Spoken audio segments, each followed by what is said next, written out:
Hello everyone, class 10th basic math sample paper 2025 के question number 11 के solution में हम पहुंच चुके हैं। अगर तुमने इसे प्रीवियस वीडियो अभी तक नहीं देखा, साथ ही साथ आने वाले वीडियोस का सॉल्यूशन देखना चाहते हो तो कंप्लीट प्लेलिस्ट का लिंक मिलेगा तुम्हें डिस्क्रिप्शन में। तो एक बार मेक श्योर कि आप डिस्क्रिप्शन जरूर चेक कर लोगे।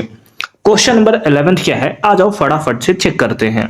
क्वेश्चन नंबर 11 में दिया है कि इन द गिवन फिगर, ये जो आपको नीचे में फिगर दिख रहा है, triangle O C A is similar to triangle OBD। ठीक है, क्या दिया हुआ है एक बार देख लेते हैं। यहां पर दिया है ट्राइंगल OCA ये सिमिलर है ट्राइंगल OBD के, किसके? ट्राइंगल OBD के। देन OAC है ना, तो हमें बताना है कि ट्राइंगल जो OAC है वो किसके इक्वल होगा। ठीक है, अगर सबसे पहले हम लोग ये ट्राइंगल देखेंगे कौन कौन सा ट्राइंगल दिया है, तो OCA कौन सा हो गया, तो ये वाला ट्राइंगल हो गया OCA।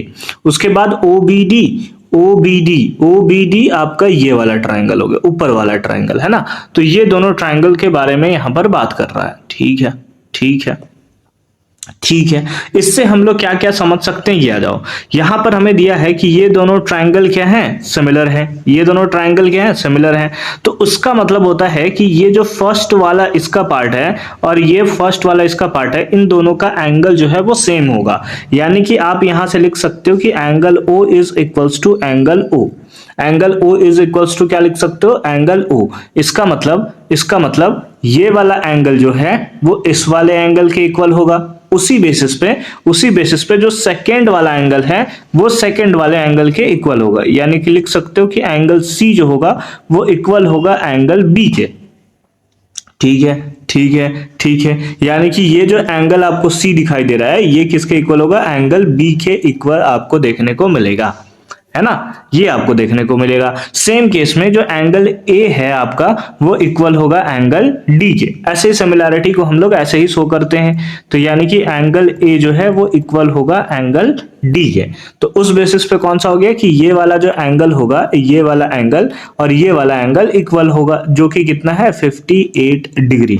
तो इस बेसिस पे अगर आप देखो तो आपके पास कौन सा आ गया, क्योंकि यही निकालना था आपको OAC, जो कि आ गया 58 डिग्री।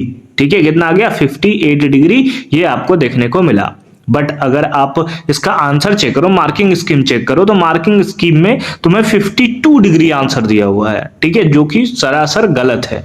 ठीक है, 52 डिग्री नहीं होगा। ये गलती से जो OAC है इसको शायद OCA वो लिखना चाहता था, तब जाकर हमें देखने को मिलता है कि 52 डिग्री आ जाता। बट क्योंकि यहाँ OAC लिखा हुआ है इसीलिए ये जो है 58 डिग्री हमारा आंसर होगा। सर OCA एक बार निकाल कर बता दो कि क्या होगा। ठीक है, सपोज तुम्हें क्या निकालना है, OCA निकालना है। ठीक है, जो कि बोला नहीं है बट हम लोग निकाल कर चेक कर रहे हैं, क्योंकि हमें आंसर में ऑप्शन नंबर डी दिया हुआ है ना। मार्किंग स्कीम अगर तुम चेक करोगे तो वहां पर ऑप्शन नंबर डी दिया हुआ है, तो तुम्हें थोड़ा कंफ्यूजन होगा, क्योंकि तुम्हारा आंसर भी आया होगा 58 डिग्री जब तुमने निकाला होगा। तो और अब तुम अगर आंसर चेक करो तो वहां पर केवल आंसर दे दिया, एक्सप्लेनेशन तो देता नहीं है MCQ का, तो वो 52 डिग्री दे दिया है। तो आ जाओ चेक कर लेते हैं। देखो, अगर ये स्ट्रेट लाइन है, एक सेकंड देखो, अगर ये वाला पार्ट अगर तुम्हारा स्ट्रेट लाइन है और स्ट्रेट लाइन 180 डिग्री का होता है, इधर तुम्हारे पास एंगल दिया है 110 डिग्री, है ना, 110 डिग्री, तो इधर एंगल कितना होगा, 70 डिग्री होगा, 70 डिग्री होगा। और अगर ये 70 डिग्री है, ये 58 डिग्री है, तो ये कितना एंगल होगा, 52 डिग्री, है ना। कितना होगा, 52 डिग्री तुम्हें देखने को मिलेगा। और अगर ये 52 है तो ये वाला एंगल भी कितना होगा, 52 डिग्री तुम्हें देखने को मिलेगा, क्योंकि ऊपर सिमिलैरिटी का क्राइटेरिया हमें यही दिया था कि एंगल B जो है या फिर एंगल C जो है वो एंगल B के इक्वल है। ठीक है, तो इस बेसिस पे तुम इसका आंसर जो है बहुत ही सिंपल फॉर्म में तुम लिख सकते हो। ठीक है, आई होप कि तुम्हें ये पार्ट एकदम क्लियर फॉर्म में समझ में आया होगा कि कैसे हमने इसका सॉल्यूशन जो है वो किया है।